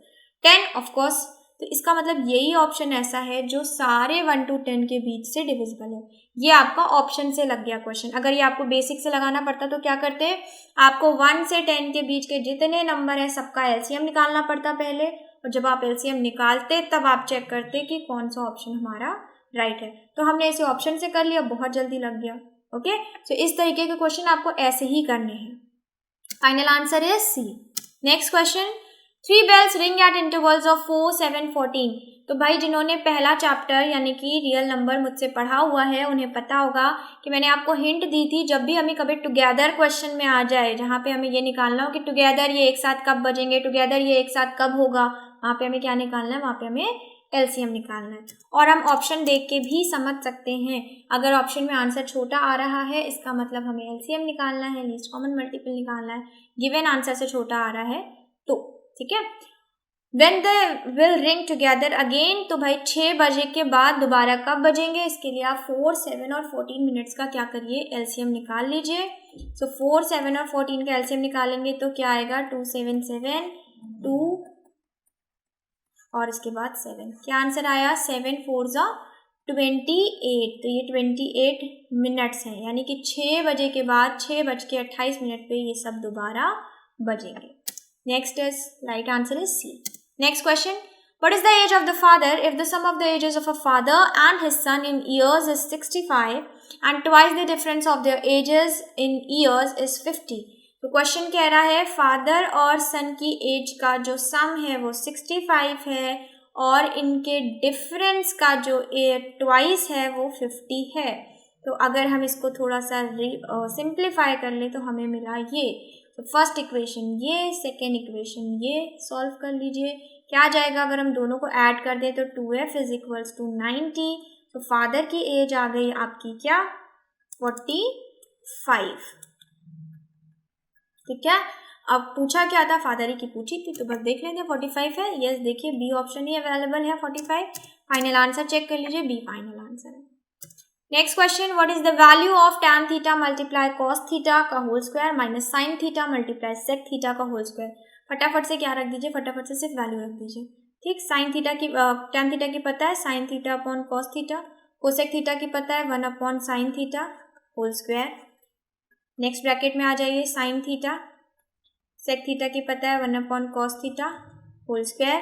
ठीक, ये कट गया आपका, यहाँ से आपको क्या मिला, 1/cos स्क्वायर थीटा, यहाँ से क्या मिला sign square theta upon cos square theta. ठीक है, बेस सेम है, क्या हो जाएगा कॉस स्क्वायर थीटा डिनोमिनेटर में 1 माइनस साइन स्क्वायर थीटा। अब ये आइडेंटिटी लग गई, क्या हो जाता है 1 minus sign square theta cos square theta के बराबर, न्यूमरेटर डिनोमिनेटर सेम, आंसर आ गया 1 और 1। ठीक है, next -1 0 1 and 2, so which option is right? C is the right one. C is the right answer. Next question, the perimeters of the two similar triangles are 26 and 39. The ratio of their areas will be. Question कह रहा है दो similar triangles हैं, उनके perimeters आपको given है, तो उनके एरिया का रेशियो क्या होगा। स्टूडेंट आपको याद होगा हम लोगों ने सिमिलैरिटी चैप्टर में एक थ्योरम पढ़ रखी है, ठीक है, क्या कि एरिया का रेशियो यानी कि area of one triangle upon area of second triangle is equal to the square of the area of square of this triangles one side. मान लीजिए इसकी कोई साइड है ए बी, इसका स्क्वायर, इसकी कोई साइड है एक्स वाई, तो इसका स्क्वायर। ठीक है, वन ट्राइंगल है आपका ए बी सी और ये है आपका एक्स वाई जेड। ठीक, ये कोई ट्राइंगल है तो इनके किसी भी corresponding, I am not talking about only A B और एक्स वाई, किसी भी करस्पॉन्डिंग साइड के स्क्वायर के बराबर है। ठीक, सो जैसे आपने ये फॉर्मूला पढ़ रखा है वैसे ही आप ये भी याद रखिए कि ऐसा पेरीमीटर के केस में भी होता है। ठीक है, perimeter of triangle A B C का whole square, similarly perimeter of triangle X Y Z का होल स्क्वायर। जैसे साइड के लिए होता है वैसे पेरीमीटर के लिए भी होता है। सो ज़्यादा डेप्थ में नहीं जाएंगे कि ऐसा क्यों होता है, बस जैसे आपने ये फॉर्मूला याद रखा है, इतना एज अ फॉर्मूला आपने याद रखा हुआ है, वैसे ही आप इसको भी एज अ फॉर्मूला याद रखिए कि एरिया क्या होगा, पेरीमीटर के स्क्वायर के करस्पॉन्डिंग ट्राइंगल के पेरीमीटर के स्क्वायर के बराबर होगा। सो यहाँ से आपको पेरीमीटर ऑलरेडी पता है 26 और ये 39। ठीक है, इनके स्क्वायर के बराबर है, 13 से ये डिविजिबल है, 2 टाइम्स 3 टाइम्स स्क्वायर कर देंगे, क्या आंसर आएगा 4/9। इसका मतलब एरिया का रेशियो क्या हो गया दोनों ट्राइंगल का, 4:9। ऑप्शन चेक कर लीजिए, 2/3, 6/9, 4/6, 4/9। So which option is right? Last option is right. So as a formula इसे भी आप याद रखिए कि जैसे साइड के स्क्वायर के बराबर होता है एरिया का रेशियो, वैसे पेरीमीटर के स्क्वायर के बराबर भी होता है। ठीक है, next question, question 34, there are 20 vehicles, cars and motorcycles in a parking area. If there are 56 wheels together, how many cars are there? Question कह रहा है 20 व्हीकल्स हैं जिसमें कार्स भी हैं मोटरसाइकिल्स भी हैं। ठीक है, अब कार का बताइए, अगर 56 व्हील्स टुगेदर दिख रहे हैं, इफ देयर आर 56 व्हील्स मतलब कार में आपको 56 व्हील्स दिख रहे हैं, तो उसमें से कार कितनी थी? ठीक, तो आप क्या कर लेंगे, 20 व्हीकल्स में कौन कौन इंक्लूडेड है, मोटरसाइकिल और कार दोनों इंक्लूडेड है। तो कार का आप कर लीजिए x, मोटरसाइकिल का कर लीजिए y, तो x प्लस वाई कितने हैं भाई, x प्लस वाई है 20। ठीक, अब कार के पास कितने व्हील्स होते हैं, 4 होते हैं, तो 4x। मोटरसाइकिल के पास कितने व्हील्स होते हैं, 2 होते हैं, तो 2y is equals to total wheels कितने हो गए 56। सो ये आपकी हो गई दो इक्वेशंस, जिन्हें आप क्या कर सकते हैं, जिन्हें आप साइमल्टेनियसली या एलिमिनेशन मेथड लगा के या सब्स्टिट्यूशन लगा के सॉल्व कर सकते हैं और आपको मिल जाएगी किसकी वैल्यू, x की वैल्यू अगर आपको मिल गई तो आपको कार्स मिल जाएंगे। ठीक है, तो मैं क्या लगाने जा रही हूँ, सब्स्टिट्यूशन। मैंने क्या किया, y की वैल्यू निकाल ली, क्या आई 20 माइनस x। अब इस वैल्यू को हम उठा के यहाँ पुट कर देंगे, 4x क्या हो जाएगा, पुट करेंगे 40 minus 2x is equals to 56। ठीक है, ये हो जाएगा 2x is equals to 16। x क्या आ गया, 8 आ गया। इसका मतलब कितनी कार्स खड़ी थी पार्किंग एरिया में, 8 कार्स खड़ी थी। ऑप्शन पहला ही ऑप्शन आपका राइट है। ठीक है, फाइनल आंसर चेक कर लीजिए, final answer is A. Next question 35, a man goes 15 meter due west and then 8 meter due north, how far is he from the starting point. ये आपके direction based question है student, तो सबसे पहले इसके लिए क्या किया करिए, इसके लिए डायरेक्शन बना लीजिए। ठीक है, नॉर्थ ऊपर, साउथ नीचे, ईस्ट यहाँ, वेस्ट इस साइड। क्वेश्चन क्या कह रहा है कि एक जो आदमी है वो 15 मीटर पहले वेस्ट गया, तो किस साइड गया, अगर आदमी यहाँ खड़ा है तो 15 मीटर वेस्ट यानी कि इस साइड आया। देन यहाँ से वो क्या गया, नॉर्थ की तरफ, ये यहाँ से नॉर्थ की तरफ, इसका मतलब ऊपर गया 8 मीटर। क्वेश्चन पूछा स्टार्टिंग पॉइंट से वो अब कहाँ है, तो भाई स्टार्टिंग पॉइंट ये था, तो यहाँ से यहाँ पहुँचने का मतलब ये क्या हो गया आपका, भाई ये सब परपेंडिकुलर होते हैं तो ये 90 डिग्री क्या निकालना है आपको, हाइपोटेन्यूज निकालना। इजी था। ठीक है, क्या करेंगे, hypotenuse square is equal to base square, that means 22, 225, ये आपका हो गया 64, ये हो गया आपका 289, ये किसका स्क्वायर होता है, ठीक है, ये होता है 17 का स्क्वायर, राइट। तो ऑप्शन आपका चेक कर ले, 17 है, 7, 10, 17, 23, yes, option number C is the right, यानी कि वो 17 मीटर दूर था अपने स्टार्टिंग पॉइंट से, okay. Question number 36, what is the length of an altitude of an equilateral triangle of side 8 centimeter. ये क्वेश्चन हम लोगों ने अपनी एक्सरसाइज में भी किया था स्टूडेंट, जिन्हें याद हो, जिन्होंने वो वीडियो देखी हो। ये इक्विलेटरल ट्रायंगल है 8 साइड का, एल्टीट्यूड क्या होता है, जो परपेंडिकुलर बनाए, सो ए बी सी और ये हम मान लेते हैं डी। आपको क्या निकालना है, इस बी डी की लेंथ को कैलकुलेट करना है।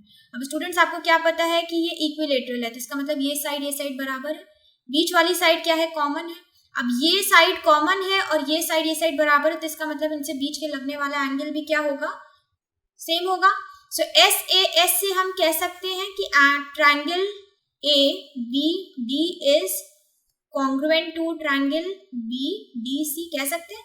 एस प्रॉपर्टी से हमारी कॉन्ग्रुएंसी प्रूव हो गई, ठीक है। अगर ये कॉन्ग्रुएंट है, तो जब ट्रायंगल्स कॉन्ग्रुएंट, तो इसका मतलब उनकी हर करस्पॉन्डिंग साइड्स बराबर है। तो यहाँ से हमें क्या मिल गया कि जो बी डी है, सॉरी जो ए डी है, ये आपकी डी सी के बराबर है, ठीक। अगर ये बराबर है और टोटल 8 है, तो बराबरी में कितनी हो जाएंगी, 4 हो जाएंगी। तो यहाँ से आपको क्या मिला कि इतनी 4 है।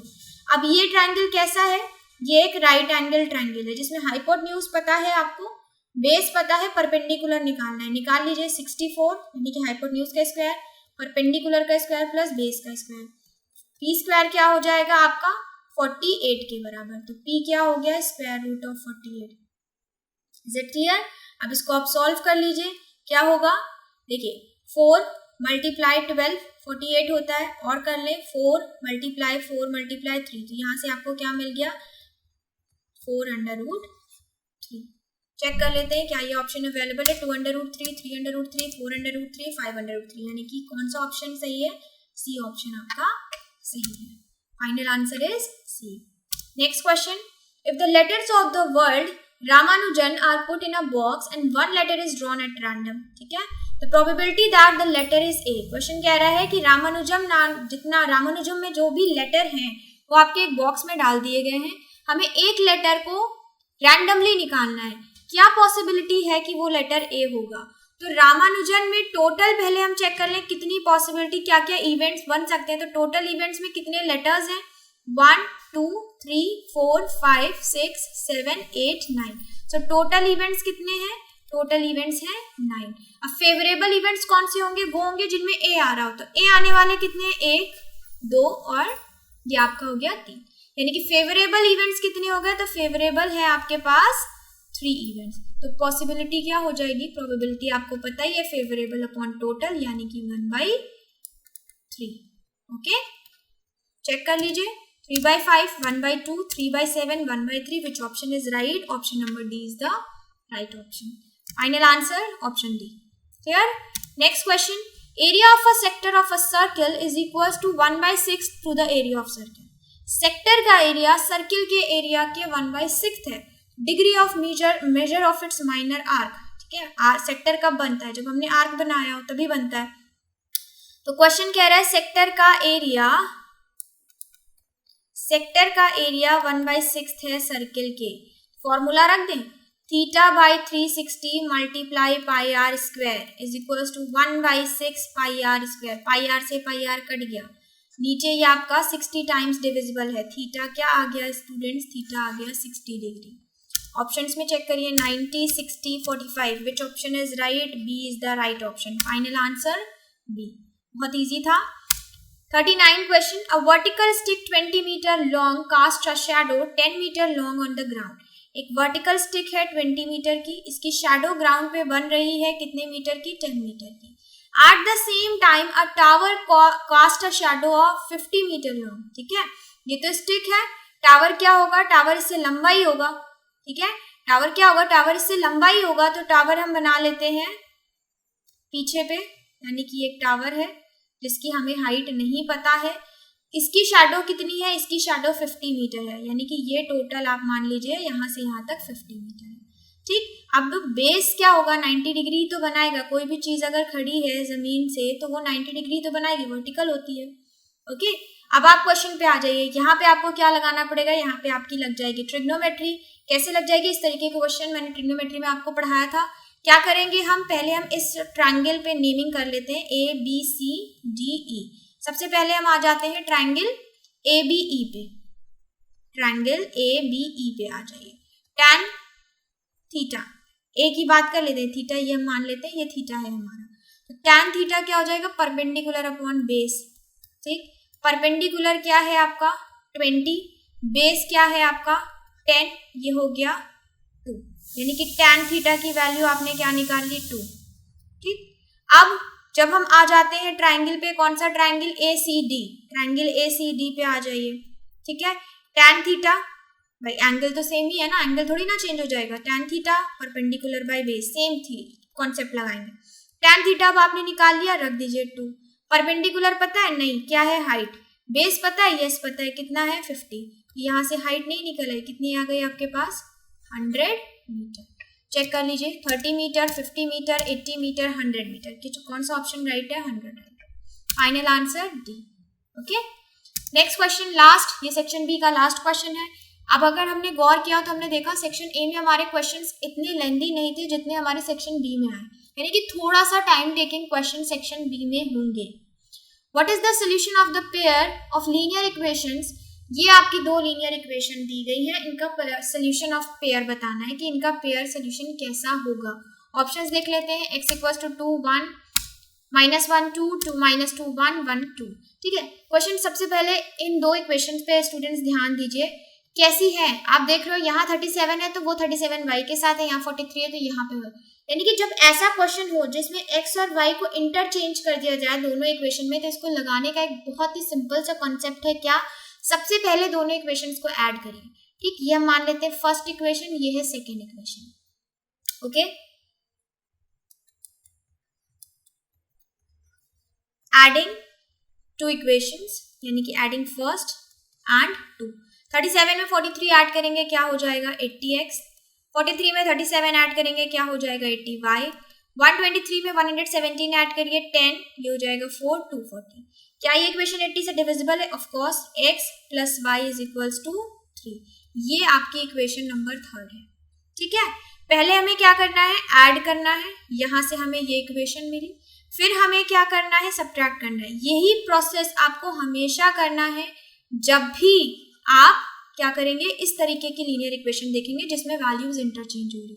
अब आप सब्ट्रैक्ट करिए, 37 - 43 क्या हो जाएगा, कितना हो जाएगा 6 - 6x, 43 + -37y कितना हो जाएगा 6y, 123 से 117 को सब्ट्रैक्ट करेंगे, कितना आंसर आएगा 6 आंसर आएगा। ठीक है, 6 से डिविजिबल है, बिल्कुल डिविजिबल है, -x + y = 1। क्या इक्वेशन बन गई, यहां से आपको मिली फोर्थ इक्वेशन। ठीक है, अब हम यहाँ क्या लगा लें, यहाँ हम लगा लें कोई भी मेथड, एलिमिनेशन या सब्स्टिट्यूशन। मैं क्या कर रही हूँ, एलिमिनेट कर रही हूँ, ऐड कर देंगे दोनों को, x कट जाएगा। ठीक है, क्या बचेगा आपके पास 2y = 4, y क्या आ गया 2 आ गया। ठीक है, अब y 2 आ गया, किसी भी इक्वेशन में रख दीजिए, क्या आ जाएगा x आ जाएगा, तो इस वाली में रख देते हैं। ठीक है, तो x = 3 - 2 यानी कि 1। कौन से में सही है भाई, x = 1 y = 2, option number D is the right. Last check कर ले, final answer, yes D is the final answer. तो स्टूडेंट्स हमने कंप्लीट कर लिया अपना सेक्शन बी। ठीक है, लेवल पैटर्न क्वेश्चन का आपने देख ही लिया है कैसा लेवल है, ऐसा कोई क्वेश्चन नहीं है जो मैंने आपको नहीं करवाया। हाँ, इस तरीके के क्वेश्चन को आपका पता होना चाहिए, मैंने अभी बताया जब आपका इंटरचेंज हो जाए वैल्यू, हमेशा इसी कॉन्सेप्ट से सॉल्व करिएगा तो आपका क्वेश्चन बहुत जल्दी सॉल्व होगा। अगर आप बिना ऐसे ऐड और सब्ट्रैक्ट किए एलिमिनेशन या सब्स्टिट्यूशन लगाने लगे तो आप मल्टीप्लाई करोगे और वो फिर एक बहुत बड़ा नंबर हो जाएगा, उसको कैलकुलेशन मिस्टेक पॉसिबल है, इसलिए इसी तरीके से लगाइएगा, प्रैक्टिस करिए, इसको याद रखिए। ठीक है, नेक्स्ट है हमारा सेक्शन सी, जो कि क्या है आपका केस स्टडी बेस्ड क्वेश्चन है। चलिए देखते हैं कैसे होते हैं केस स्टडी। इसमें आपके 10 क्वेश्चंस है 1 मार्क के, जिसमें से आपको 8 अटेम्प्ट करने हैं। ठीक है, फर्स्ट केस स्टडी है, आपको एक पैराग्राफ दिया है स्टूडेंट, इसे आपको रीड करना है। So Pacific Ring of Fire के बारे में है। The Pacific Ring of Fire is a major area in the basin of the Pacific Ocean where many earthquakes and volcanic eruptions occur. In a large horseshoe shape, it is associated with a nearly continuous series of oceanic trenches, volcanic arcs and volcanic belts and plate movements. ठीक है, ये आपको एक figure भी दे दिया गया है, ठीक है। पैसिफिक रिंग ऑफ फायर के बारे में बताया गया है कि ये पैसिफिक ओशन में वो बेसिन है जहाँ पे हर टाइम आपके अर्थक्वेक या वोल्केनोज आया करते हैं, ठीक है। एक हॉर्स शू शेप ये बनाते हैं, ठीक है, जिनके पास कंटिन्यूसली जो सीरीज ऑफ ओशियनिक ट्रेंचेस हैं, आर्क्स हैं, बेल्ट्स हैं, मूवमेंट हुआ करता है। नेक्स्ट आपका क्या है, फॉल्ट लाइंस के बारे में है second paragraph. Large faults with in the earth crust result from the action of plate of tectonic forces with the largest forming the boundaries between the plates. Energy release associated with the rapid movements on active faults is the cause of most earthquake. ठीक है, यहाँ पे बताया गया reason कि earthquake कैसे आता है। प्लेट्स मूव करती हैं एक दूसरे से, अगर जैसे ये देखिए यहाँ पे जो प्लेट्स हैं ये मूव करती हैं, जब ये मूव करती हैं तो उस टाइम पे आपका क्या होता है, अर्थक्वेक आने की पॉसिबिलिटी बढ़ जाती है। लास्ट आपका है position of some countries in the Pacific Ring of Fire is shown in the square grid below. ठीक है, ये आपका एक स्क्वायर ग्रिड बना गया है, यहाँ पे A D M B C ये सब आपकी पोजीशंस दी गई हैं कि कौन सी कंट्रीज हैं जो पैसिफिक रिंग ऑफ फायर के आसपास, बिकॉज यहाँ पे आपने देखा था जो मैंने आपको फिगर बनाया था, ये हॉर्स शू शेप बन रहा है, तो ये कुछ कंट्रीज हैं जो इसके आसपास की पड़ती हैं। अब आपको क्या करना है, अब आपने जो ये 3 पैराग्राफ्स पढ़े हुए हैं उसमें से 41 to 45 पे बेस्ड क्वेश्चंस हैं, आपको उन क्वेश्चंस के आंसर देने हैं। फर्स्ट 41 क्वेश्चन है, the distance between the point country A and B is. Question कह रहा है कि जो कंट्री ए है और बी उनके बीच की डिस्टेंस निकालिए, तो इसके लिए हमें आना पड़ेगा अपने ग्राफ पे। अब यहाँ देखिए कंट्री ए कहाँ है, कंट्री ए है ये, कंट्री बी कहाँ है, कंट्री बी है ये, ठीक है। इनके बीच की आपको डिस्टेंस निकालनी है। अब स्टूडेंट डिस्टेंस निकालने के लिए देखिए ए का कितनी दूरी पे है, मैं कलर चेंज कर लूँ नहीं तो आपको शो नहीं होगा। ओके, सो ए ये है, ठीक है, ये कितनी दूरी, अब वाई एक्सिस से कंपेयर करिए, आपको क्या मिला, ये है इसकी 4 यूनिट। वैसे ही बी कितनी यूनिट है, देखिए 4 यहाँ पे और ये 1 से स्टार्ट हो रही है, तो 1 2 3 यानी कि कितनी हो गई, 3 यूनिट्स हो गई, ये 4 ये 3। अब इनके बीच की डिस्टेंस निकालने का मतलब है हमें इस डिस्टेंस को कैलकुलेट करना है। ये क्या बनाएगा भाई, ग्राफ है 90 डिग्री, क्या लगाना है हमें, पाइथागोरस थ्योरम लगानी हमें यहाँ पे अपनी मैथमेटिक्स है। बस क्वेश्चन थोड़ा सा क्या कर दिया जाएगा, पैराग्राफ बेस्ड कुछ घुमा फिरा के आपसे पूछ लिया जाएगा, ठीक है। अब पैराग्राफ पढ़ने का मतलब ये नहीं था कि यहाँ पे आपसे इंग्लिश की तरह उस पैराग्राफ से बेस्ड क्वेश्चन पूछे, ऐसा कुछ नहीं, यहाँ पे आपको मैथमेटिक्स बेस्ड ही क्वेश्चन पूछे जाएंगे। ओके, अब आप यहाँ पे लगा लीजिए अपनी पीजीटी, हाइपोटेन्यूज निकालनी, hypotenuse square is equal to base square और प्लस परपेंडिकुलर, तो 16 + 9 ये हो जाएगा 25। सो यहाँ से हाइट क्या आ गई, हाइपोटेन्यूज क्या आ गया, 5 आ गई, ठीक है। सो आपको क्वेश्चन में 5 आंसर है कि नहीं चेक कर लें। यस, देखिए सेकेंड ही वाला आपका 5 ऑप्शन है, ठीक है, final answer. Next question student, find a relation between X and Y such that point X Y is equidistant from the country C and D. तो क्वेश्चन कह रहा है कि एक पॉइंट एक्स वाई है, ठीक है, जो कि बराबरी की दूरी पे है सी और डी से। तो ये सी और डी है, मान लेते हैं यहाँ पे कोई पॉइंट है पी जो सी और डी से बराबरी की दूरी पे है। इसका मतलब पी क्या हुआ, पी एक मिड पॉइंट हुआ, ठीक है। और मिड पॉइंट के लिए हमें क्या पता होना चाहिए, पहले सी और डी के कोऑर्डिनेट्स पता होने चाहिए। तो डी के कोऑर्डिनेट्स देखिए, एक्स की वैल्यू पहले लिखी जाती है तो 3, वाई की बाद में तो 3 5 कोऑर्डिनेट। सिमिलरली यहाँ पे सी का कोऑर्डिनेट एक्स पहले यानी कि 7, वाई बाद में यानी कि 7 1। अब इनके बीच का हमें क्या निकालना है, मिड पॉइंट। पी क्या है, मिड पॉइंट है। फॉर्मूला क्या होता है मिड पॉइंट का, x1 + x2 यानी कि 3 + 7/2 और y1 + y2 यानी कि 5 + 1/2, ठीक। ये क्या है आपका 10/2 6/2। यहाँ से आपको कोऑर्डिनेट क्या मिला, 5 और 3, ये आपको मिड पॉइंट का कोऑर्डिनेट मिला, ठीक। क्वेश्चन ने आपसे रिलेशन पूछा है, चलिए ऑप्शन देख लें, फर्स्ट सेकेंड थर्ड फोर्थ, ये आपके ऑप्शंस हैं, ठीक। हमने क्या निकाला, कोऑर्डिनेट निकाला। अब अगर ये क्या है, ये एक तरीके से इक्वेशन ऑफ लाइन ही तो दी गई है, अगर ये कोऑर्डिनेट किसी भी लाइन ऑफ इक्वेशन को सेटिस्फाई करा देता है तो इसका मतलब वही रिलेशन आपका सही होगा। तो फर्स्ट वाले पे देखिए, ठीक है, फर्स्ट वाले पे चेक करते हैं क्या फर्स्ट वाले पे हमारा सेटिस्फाई हो रहा है। सो x यानी कि ये है 5 5 minus Y 5 minus 3 is equal to 2, मतलब फर्स्ट ही आपका सेटिस्फाई हो गया, ठीक है। तो बाकी देखने की कोई ज़रूरत ही नहीं है, जब आपका फर्स्ट ही ऑप्शन मिल गया तो फिर सेकंड थर्ड फोर्थ तो हो नहीं सकता। Final answer A is the final answer. Okay, next question, the fault line 3x + y - 9 is equal to 0 divides the line joining country P and country Q internally in the ratio. Question कह रहा है ratio निकालिए, P और Q का जो country है उनके आपको डिवाइड कर रहा है इंटरनली। कौन सी लाइन डिवाइड कर रही है, एक लाइन डिवाइड कर रही है जिसकी इक्वेशन आपको गिवन है क्या, 3x plus Y minus 9 equals to 0। Clear. p की कोऑर्डिनेट है 1 3, q का कोऑर्डिनेट क्या है, q का कोऑर्डिनेट है आपका 2 और 7। ठीक है, मान लेते हैं k रेशियो 1 में आपकी ये डिवाइड हो रही है। ओके, सो k रेशियो 1 में डिवाइड हो रही है, तो सबसे पहले कौन डिवाइड कर रहा है, मान लीजिए कोई कोऑर्डिनेट का नाम दे दीजिए, o कोऑर्डिनेट है, क्योंकि ये लाइन एक्स वाई में है तो हम मान लेते हैं कि ये एक्स वाई कोऑर्डिनेट है, o इसी पे लाई कर रहा है। ओके, सो o एक्स वाई की वैल्यू निकाल लीजिए आप। ठीक, कैसे निकालेंगे, सेक्शन फॉर्मूला से क्या करना है, m1 x2 यानी कि k multiply 2 plus m2 y1 यानी कि 1 अपॉन k प्लस 1, ये x का कोऑर्डिनेट हो गया।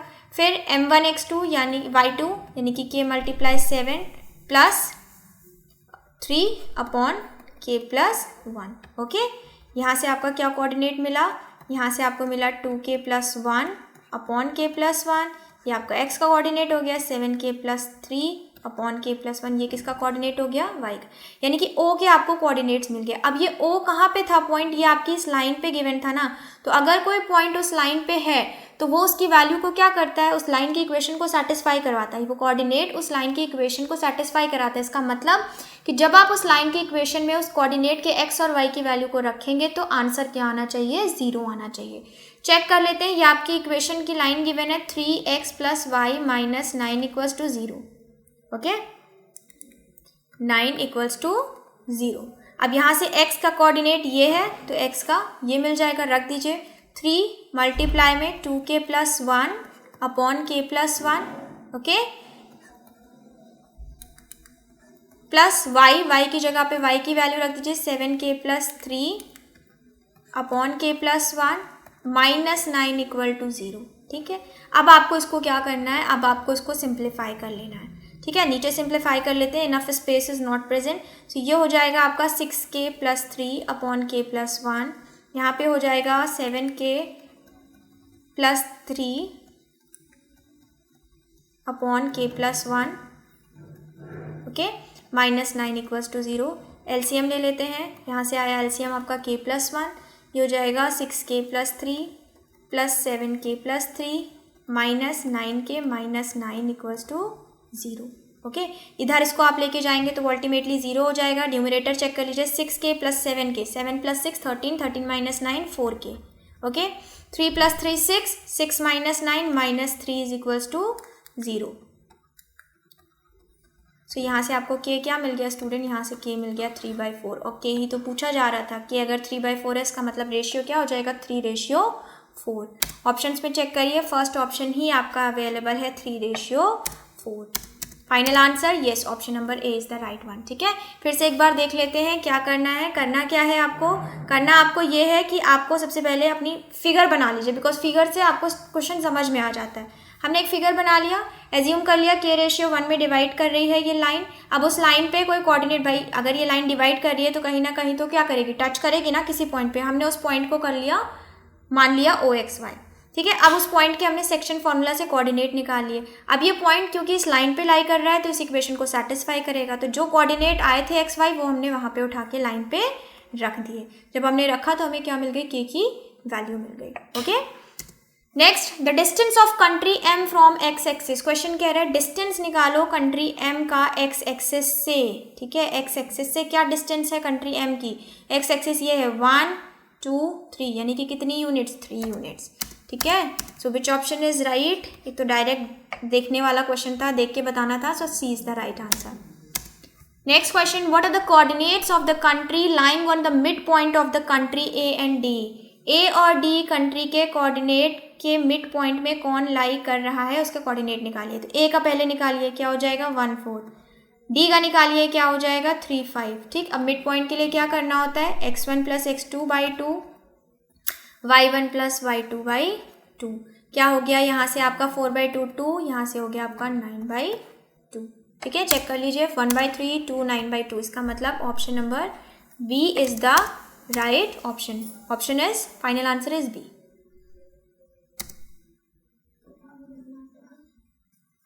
बदल लो, हम इधर पढ़ाओ, बस खत्म, 5 मिनट बचा।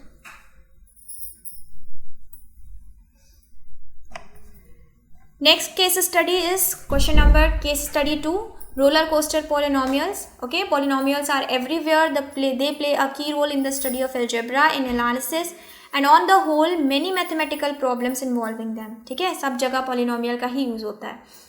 Since polynomials are used to describe the curves of various types, engineers use polynomials to graph the curves of roller coaster. ठीक है, जो आपके रोलर कोस्टर बनते हैं इनका जो कर्व डिज़ाइन किया जाता है वो पॉलिनोमियल से ही डिज़ाइन किया जाता है. जो ग्राफ बनता है वो पॉलिनोमियल का यूज़ करके ही बनता है. अभी हमने इन्फॉर्मेशन पढ़ी, उस पर बेस्ड आपको कुछ क्वेश्चंस के आंसर देने हैं. सो फर्स्ट क्वेश्चन इज कि ये जो ग्राफ आपका स्क्रीन पे दिख रहा है ये किस पॉलिनोमियल का ग्राफ ट्रेस करता है. ठीक है, तो इसके लिए आपको ग्राफ के नॉलेज होनी चाहिए स्टूडेंट पहले से. ऑप्शंस देख लेते हैं. फर्स्ट है लीनियर, सेकंड है क्वाड्रेटिक, थर्ड है क्यूबिक एंड फोर्थ है बाई क्वाड्रेटिक. सो स्टूडेंट्स कभी भी ऐसा ग्राफ देखिए जिसमें ऐसे कर्व्स बने हो तो ये ग्राफ हमेशा आपका किसका होता है, क्यूबिक पॉलिनोमियल इक्वेशन का होता है. लीनियर का तो आपको पता ही है, स्ट्रेट लाइन होती है. ठीक है, क्वाड्रेटिक में भी क्या होगी, दो वैल्यूज आती हैं. ठीक है, दो वैल्यूज आती हैं तो दो स्ट्रेट लाइन बन जाएंगी. तो ये क्वाड्रेटिक और लीनियर तो हो नहीं सकता. सो ये आपका क्या है, बाई क्यूबिक पॉलिनोमियल का ग्राफ है. ऑप्शन देख लें last. Yes, final answer is C. Next question, the roller coasters are represented by the following graphs. Which roller coaster has more than 3 distinct zeros. Question कह रहा है आपको कुछ graphs दिए गए हैं. ग्राफ्स आपके ये अवेलेबल हैं, 4 ग्राफ्स हैं. ग्राफ क्या है, y is equal to P X, यानी कि x वेरिएबल पे आपको ग्राफ को चेक करना है. ठीक है, क्वेश्चन कह रहा है ये बताइए किस ग्राफ में 3 डिस्टिंक्ट वैल्यूज जीरो से ज़्यादा हैं. ओके, जीरोस कब आते हैं स्टूडेंट, जीरोस तब आते हैं जब उस वैल्यू को रखने पे पॉलिनोमियल इक्वेशन के आंसर दे दे, जीरो आंसर दे दे. ठीक, अगर हम लाइन की बात करें तो लाइन में अगर हम किसी कोऑर्डिनेट को रखने पे वो आंसर जीरो दे दे, लाइन की इक्वेशन जीरो आंसर दे, तो हम क्या कहते हैं कि वो कोऑर्डिनेट उस लाइन की इक्वेशन को सेटिस्फाई कर रहा है. ओके, वैसे ही यहाँ पे क्वेश्चन ने बोला ये ग्राफ आपके किसके लिए बना है, ये आपके x वेरिएबल के लिए बना है. तो जहाँ जहाँ पे भी x कट हो रहा होगा, जहाँ जहाँ पे भी x लाइन इंटरसेक्ट हो रही है ग्राफ से, वो उसके जीरोस होंगे. ठीक, अगर ये y के लिए होता तो हम y को ऑब्जर्व करते. यहाँ पे x के लिए ग्राफ बना है तो हम x को ऑब्जर्व करेंगे. देखिए यहाँ पे इस ग्राफ में आपकी x लाइन कहाँ पे कट हो रही है, 1 टाइम कट हो रही है. तो ये तो हो नहीं सकता क्योंकि 3 डिस्टिंक्ट जीरोस बोला है. इस इक्वेशन में देखें तो भी यहाँ पे एक जगह हो रही है, तो ये भी नहीं हो सकता. नेक्स्ट ग्राफ में आए तो देखें तो यहाँ पे आपका 1, 2 एंड 3, तो 3 हो रहे हैं, लेकिन क्वेश्चन ने बोला मोर देन 3, तो मोर देन 3 में तो ये भी नहीं हो सकता. फिर आपका लास्ट ऑप्शन ही बचा है. लेकिन चेक भी कर लें क्या इसमें है भी. तो देखिए एक ये पॉइंट है, एक ये पॉइंट है.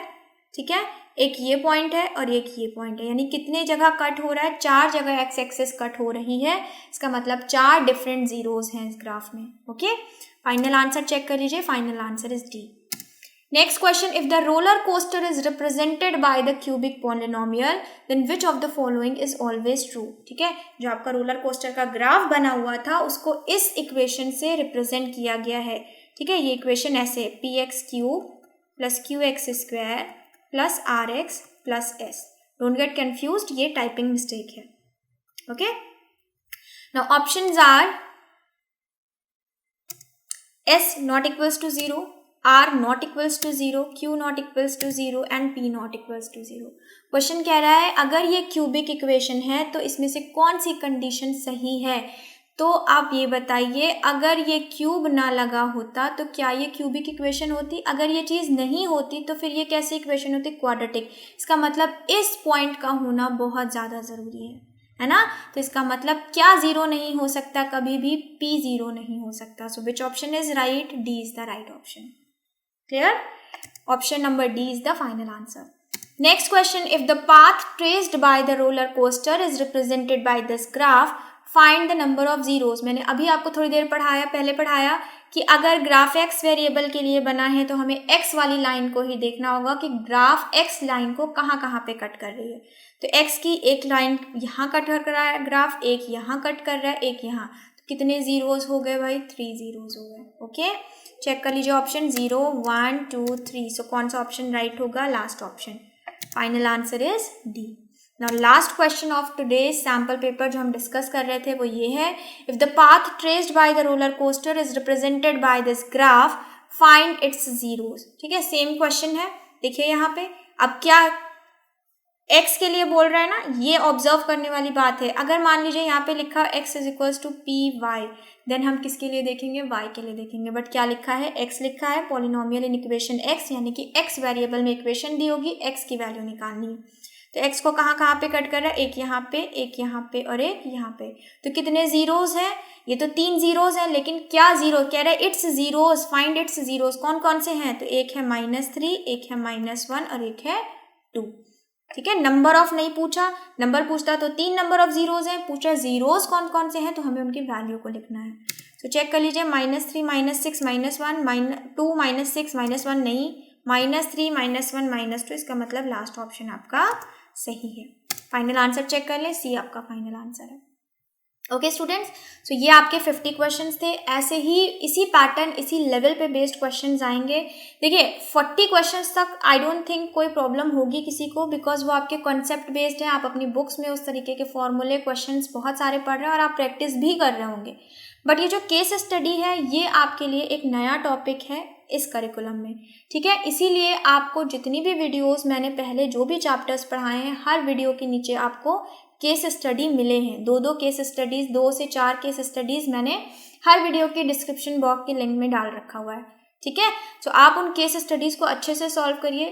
कुछ नया नहीं है, अभी मैंने सॉल्व करके आपको दिखाया, क्या कुछ नया नहीं, करना वही है जो हम पढ़ रहे हैं। बस थोड़ा सा क्या एडिशनल है, कुछ एडिशनल इन्फॉर्मेशन दे दी जाती है, कुछ ग्राफ दे दिए जाते हैं जिनको आपको ऑब्जर्व करना होता है एंड देन आंसर देने होते हैं। वरना कर हम वही रहे, वही जीरोस निकाला हमने, वही इक्वेशन में वैल्यू पुट करी, वही ग्राफ को ऑब्जर्व किया जो हम पहले भी करते थे। ठीक है, तो ये सिर्फ प्रैक्टिस की बात है। और क्वेश्चन अगर पैटर्न की बात करें तो पैटर्न आपने देख लिया। लेवल की बात करें तो कोई लेवल इतना हाई नहीं है, एवरेज लेवल है। I would say section A का जो लेवल था आपका, वो क्या था, वो ईजी था। सेक्शन बी का जो लेवल क्या था, वो मॉडरेट था। ठीक है, ना ज़्यादा इजी था ना ज़्यादा डिफिकल्ट था। सेक्शन सी क्योंकि आपके लिए नया है तो कुछ बच्चों के लिए डिफिकल्ट होगा, अदरवाइज मॉडरेट लेवल के ही क्वेश्चंस थे। ओके, सो प्रैक्टिस करते रहिए। कोई प्रॉब्लम हो किसी क्वेश्चन में, कमेंट बॉक्स में मुझे बताइए। ठीक है, मैं उसे दोबारा आपको समझाने की कोशिश करूँगी, जो भी डाउट्स होंगे उसे क्लियर करा जाएगा। ओके, अदरवाइज ज्वाइन करिए क्लास को, जो भी मैंने आपको पहले से वीडियोस पढ़ाए आप उनको एक बार ज़रूर देखिए जाके। ठीक है, उससे भी आपको काफ़ी हेल्प मिल जाएगी। सो स्टूडेंट्स, अगर आपको सेशन अच्छा लगा हो, आपने कुछ सीखा हो, आपको कुछ नया पता चला हो, तो please subscribe the channel and to receive the latest updates hit the bell icon. Thank you and have a nice day.